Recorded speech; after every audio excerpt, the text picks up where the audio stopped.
You're listening to the Human Music Podcast. Woo! So our brain has what's called the reticular activation system. If you guys know about it, but it's basically like what helps us like focus in on one thing. And it's also like, say you have a relationship with somebody and shit goes sour, then it's like, it's the thing that makes you think of all the bad things. And when shit's going good, makes you focus in on the good things. And it's this very, very heavily biased part of our brain. Yeah, like sometimes you're so excited being in this conversation that you forget that in 1 minute you have another call that you actually have to be on. He's not replying for now, so 20 seconds. But yeah, I was gonna say the importance of like having a mentor and just having somebody tell you like, oh, I can tell when you're trying to write, you're focusing like on synth patches, and if you tweak their mindset from the beginning and you're like, no.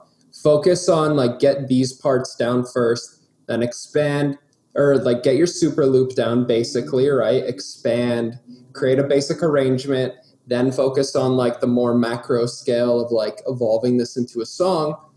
Then they're practicing that from the beginning. Like it took me, you know how many times I Googled like in the early stages, like how to write a insert riff that sounds like this band, or how to write like a melody like this. And even though I knew like just write it or like whatever, I still would like just try to find all these posts on like Insight and just see what that little detail was that I was missing. And like instantly, as soon as I got in with Dylan, he was pointing out shit. Like I sent him something I thought was like pretty dope.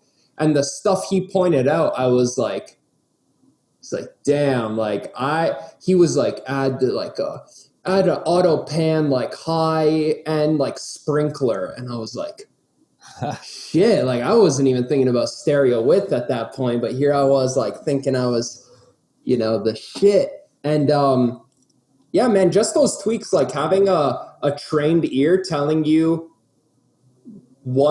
basically a trained ear analyzing itself and telling you like, listen for these things goes so far, because you can't listen for shit in the beginning. You're not adjusted to like picking out a 10 millisecond compressor attack versus a 30 millisecond compressor attack. Like you can't listen on that scale.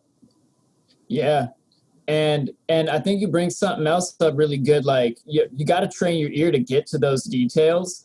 And it's better to learn how to write a complete, simple song that works than it is to learn how to do a bunch of really complex things and then somehow synthesize them into a song. Mm-hmm. It's way easier to know how to make a song and then learn a complex thing to insert into your next song. Like, okay, I'm gonna work on doing this type of bass in the context of dubstep song that I already know how to build, as opposed to I got really good at doing this one serum patch. Now, how do I like make a buildup and turn that energy into a drop and then smooth that into a breakdown and rebuild it up into another drop and have somebody actually react the way I want to on a dance floor to all of those changes? Yeah, totally. You have the simplest bass patch and make everybody lose their shit. If you go the painful route too, of not learning how to write a song and then make that cool, if you try and like raise all these mirrors, like smoke and mirrors to like I'm gonna focus on the sound design and I'm gonna focus on all these little intricacies that don't matter in the grand scheme of things, and that's somehow gonna hold up this foundation of this song, or I'm somehow going to come back to this later and write my main parts to it. Like, there's just no way. Yeah. It's way easier to have a good idea and then like learn how to put just like the pieces around it and have it, stick simple. That's something I've actually been having to go back to this year, is really just remind myself like the value of a song is not in its production. It having high production value is a barrier to entry. Like it needs to have high production value in order that just means it was pulled off well.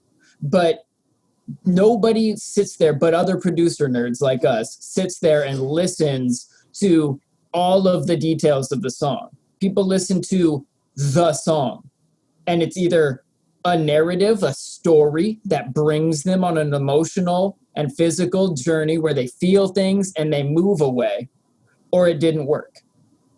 And that's like, if you've got that overarching piece, you know, even if your rainbow only has one color, but it arcs all the way and it touches the ground on the other side, it worked. Yep. But if it's got a bunch of holes in it, it's like, well, but look at all the colors right here at the beginning and the end. Like, yeah, but like the whole part that was in the sky that wasn't behind the hills, you know, nobody could even check that out. Yeah, Didn't take anybody totally. anywhere. There's no pot of gold for me to get to. Totally. Human Music Podcast. I like it.